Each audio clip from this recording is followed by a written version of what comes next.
How do you view life now? Does that change your perspective on just life in general? How do you wake up every day? I mean, you know, I'm not angry. I appreciate life. I'm not normally I'm a very happy but that'll person. make me appreciate every single second. Every second I'll be just Yes, in awe of my I existence. appreciate life. I appreciate people. I also try to not worry. I don't worry about stuff. Naturally, I'm a very happy person. Naturally, I'm a very happy person. I have two personalities that people can't understand. I'm very tough.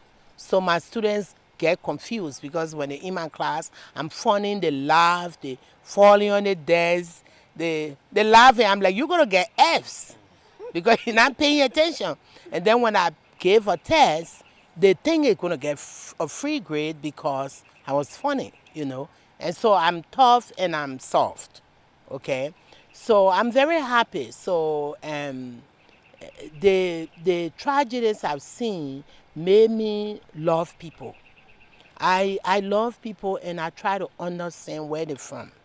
And it doesn't mean they will take advantage of me. I'm still the person who I joke about it. If you step on my toe, I'm gonna step on your foot.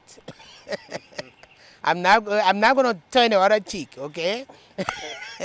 But I still am more loving and more appreciative. And every time I see somebody, I try to treat them like this is the last time I will be seeing them. Because when I was in the war, that happened. I would see somebody would pass here and would joke about it and laugh, and next second I hear they were executed or they got killed by a stray bullet. How many So people do you know were executed by the? what? How many people do you know that were executed from the war? What? Yeah, My answer that. brother, my brother were executed in front of my father. I need a number. Let me have a number. Even if it's More, I think I know more than 50 people that were killed. 50, and your brother was executed in front of your father. Yeah, I know more than 50 people that were killed, including professors, including former classmates, including relatives.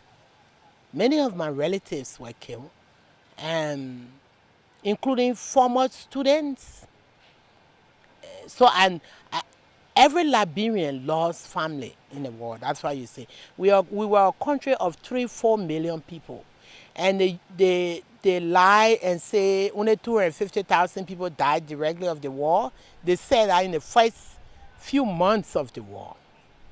I believe over 500,000 people died directly from the war, but indirectly, people are still dying. Indirectly, people die.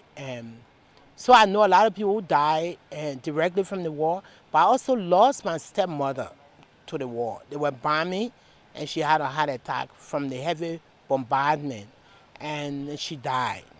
And so that's the one that raised me. And my mother died in 2000 during the war. So I lost a lot of people in the war. She died also of a stroke due to the fighting. And so, yeah, I know a lot of people that were killed. I knew people that were killed from my neighborhood alone, that were executed and killed in my neighborhood. I assume you've written extensively about the war. What? I assume that you've written an extensive I've written amount about the war. extensively About the war. about the war. I've written about, when I first started writing, I wrote a lot about child soldiers, about the children that they gave weapons and drugs and made to kill their relatives. Yeah. So with your writing and with everything that you've expressed, what do you want people to take away from reading your story? If there is anything, do you just want people? Do you want people to empathize with it? Do you want people to No, I take want away? people to know that war is not an option. Okay. War is not an option. And war doesn't solve any problem. It only creates a multitude of problems. Because when you fight a war, you multiply hate, anger. So most people who went through the war came out scarred, angry, and bitter, and it's a wonder the fort lasted 14 years. I was only in it for less than 3 years. So it went on for 14 years because they could not resolve the conflict.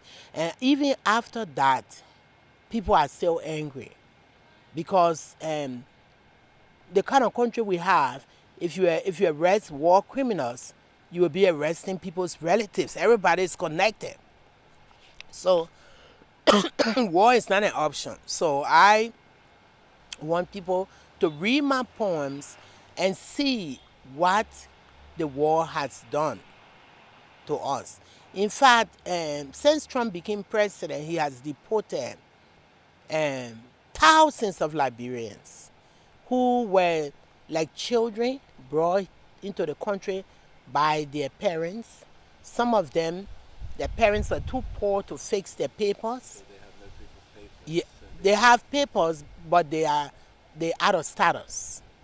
They were not able to rectify their status. Like me, I'm educated and I had the money to go and become a green card holder, okay? And some people could not afford that. And so their children that they brought as infants were deported.